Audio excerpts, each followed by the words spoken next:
Before diving into this incredible story, consider subscribing to the channel and hitting the bell. Every story here has something to say, and you won't want to miss a single one. As Chicago in the middle of a freezing winter, the streets were lined with dirty snow, packed down by the hurried footsteps of passers-by. The wind whistled between the red brick buildings, biting faces, seeping into clothes like an invisible blade. Sarah Mitchell, 26, moved quickly along a slippery sidewalk, gritting his teeth with every gust of wind. His coat, too thin, bought years ago on sale, clung to her damp skin. Her worn shoes were leaking, and every step reminded her how at the end, physically, mentally, emotionally. In his arms, protected by an worn blanket with a faded teddy bear pattern, his 6-month-old daughter, Lily, slept despite the cold. Her little mouth sometimes moved in her sleep, searching for a breast, a bottle, or simply a little maternal warmth. Sarah made sure to hold her against her heart, trying to transmit to her some of the warmth she no longer had inside her.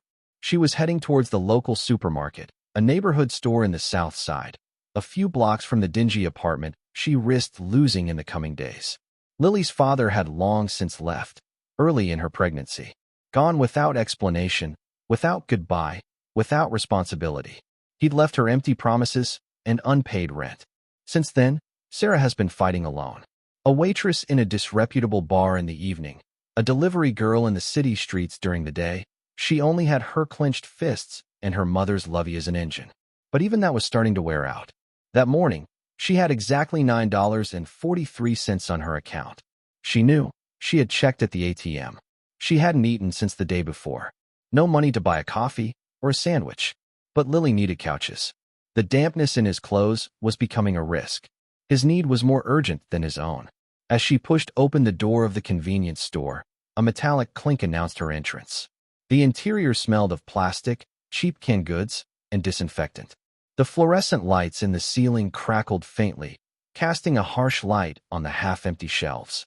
The cold outside seemed to have settled in here as well. Sarah walked over to the baby products shelf. Name-brand diapers were out of reach. She picked up a small pack of the generic brand, sighing. They weren't the most absorbent, nor the softest, but they were all she could offer at the moment. Arriving at the checkout, she carefully placed the package, as if handling treasure. She slid her crumpled bills onto the counter, then the coins. Her breath quickened. The cashier, a middle-aged man with a closed face and fingers covered in a thin film of grease, counted them mechanically. "There's 63 cents missing," he said curtly, without even looking up. Sarah felt there rose to his cheeks, a burning fire of humiliation. A lump formed in her throat, but she swallowed it. Behind her, customers were stirring, casting annoyed glances. She felt their murmurs, their silent judgment, their haste. "Wait, I might have," she murmured, rummaging in her bag. Her fingers trembled. She found an old ticket, the bus, of the rusty parts. A pacifier fell to the bottom, a torn photo she counted. 37 cents. Still not enough. Maybe you can take off 1 or 2 layers? She tried, her voice cracking, looking at the package as if she were being asked to cut away a piece of skin. The cashier shrugged and sighed in annoyance. "It's not up to me to perform miracles. You take it or you rest." Sarah was about to put the package down. Her eyes had misted over. She felt ashamed, crushed, tiny. And Lily, in his arms, had just woken up and was moaning weakly. It was then that a deep, but soft voice rose up just behind her. A calm, assured voice, almost unreal in this setting of fatigue and misery. "I'll take the rest. And add some to it too. Infant milk, please." Sarah turned slowly, her fingers still clenched around the pack of diapers. Her heart was pounding, not from the cold, but from the unexpected, almost surreal gesture. The man who had just spoken was no ordinary customer. He was wearing a long anthracite wool coat of an elegant cut, on which the last drops of rain slid. His midnight blue cashmere scarf, carefully tied, contrasted with the sobriety of her appearance. Black leather gloves, the fine seams encased her hands, and her shiny shoes looked incongruous in the decrepit supermarket. Her hair, carefully styled, was of a harmonious blend of gray and brown, like steel threads mixed with silk. But it was his eyes that marked Sarah, light blue, almost transparent, but inhabited by a rare gentleness. A gaze that did not inspect, that did not judge. It saw. She felt her throat tighten. It wasn't just humiliation or fatigue. It was this silent tenderness, the way he had of standing there, simply, without reducing her to her appearance, without making her feel small. He seemed to understand, without asking questions. I can't accept, she whispered, looking down in shame, her cheeks burning despite the cold. It's not a debt, miss, he replied, his voice deep as a fireplace. It's a gift, and sometimes a little light is enough to rekindle a life. My name is Robert Walker. The name meant nothing to him. Perhaps a lawyer? A philanthropist? A kind retiree? It didn't matter. He had just broken through the invisible wall that poverty erects between people. He paid calmly, without ostentation, and retrieved the plastic bag filled with the package of diapers and baby formula. Then, without another word, he gently opened the door, letting Sarah go ahead of him. Outside, the rain had stopped, but the air remained icy. Sarah held Lily close, who had fallen back asleep. Robert waited for her, his gaze fixed on her with rare patience. Do you live far away? He asked, his voice low, almost as if he didn't want to rush her. Sarah hesitated. She was tired of explaining everything, of justifying herself, of always having to recount the ruins of her life to get a slightly less harsh look. But something in Robert's manner prompted her to answer sincerely. 2 streets away, she said, shrugging. Then, in a whisper, like a truth spilling out of control, well, for now. I might be evicted next week. He doesn't react with pity. Not a word, not a grimace. Just a respectful silence. He seemed to think for a few seconds, then slipped his hand into an inside pocket of his coat and took it out a small brown leather wallet, from which he drew a sober business card, white, with raised letters. Call this number tomorrow. Tell them Robert sent you. She took the card carefully, as if she were holding something fragile. She read slowly. Walker Foundation, helping without judging. His thumb caressed the word without judging, and a tear, hot, solitary, rolled down her cheek reddened by the cold. She tried to hide it, but he had seen. He said nothing. He did not force her to speak. Thank you, Mr. Walker, she said, her voice breaking.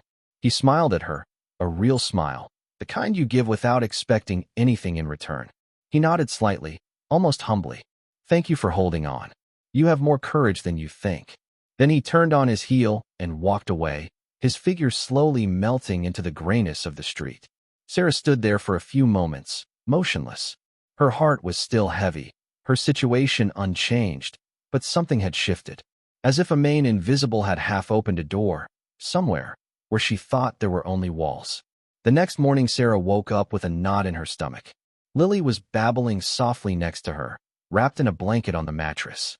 The apartment was freezing, the heat having been off for 2 days. Her fingers trembled as she picked up the carte blanche placed on the bedside table. She stared at it for a long time, as if the raised letters would speak to her, give her courage. Walker Foundation, helping without judging. She took a deep breath and dialed the number. 1 ring. 2. Then a clear, soft female voice answered. Hello, Walker Foundation. Monica speaking. What can I do for you? Sarah remained silent for a few seconds. She felt her throat tighten, her words hesitant, her fear of not being taken seriously. Then she said in a breath, My name is Sarah Mitchell. Yesterday a man, Robert Walker, told me to call this number. A brief silence. Then Monica's voice changed subtly, as if a warm current had just passed through the other end of the wire. Very well, Sarah. I heard about you. Are you all right? And your little one? These simple words, said with authenticity, broke something in Sarah. She answered with a trembling but relieved voice. We were holding on. In less than 10 minutes, Monica had gathered all the necessary information. No interrogation, no endless paperwork. Just human questions. Do you need a baby bed? Do you have anything to eat today? Does Lily have warm enough clothes? And then, the unexpected promise. A driver will pick you up tomorrow. We have an apartment available in the neighborhood of Bronzeville, clean and secure. There are 2 bedrooms. The rent will be covered for 6 months by the foundation. Then we will see together how to move forward. Sarah was speechless. She whispered thank you 1,000 times, her throat full of tears. In less than a week, his life had changed. The apartment wasn't luxurious, but it was a palace compared to what she had known. The walls were white, the floors clean, the bathroom smelled of new soap. There was a full kitchen, a real bed for Sarah, a crib for Lily, and even a window with natural light, which he had missed so much. She spent the first night crying silently.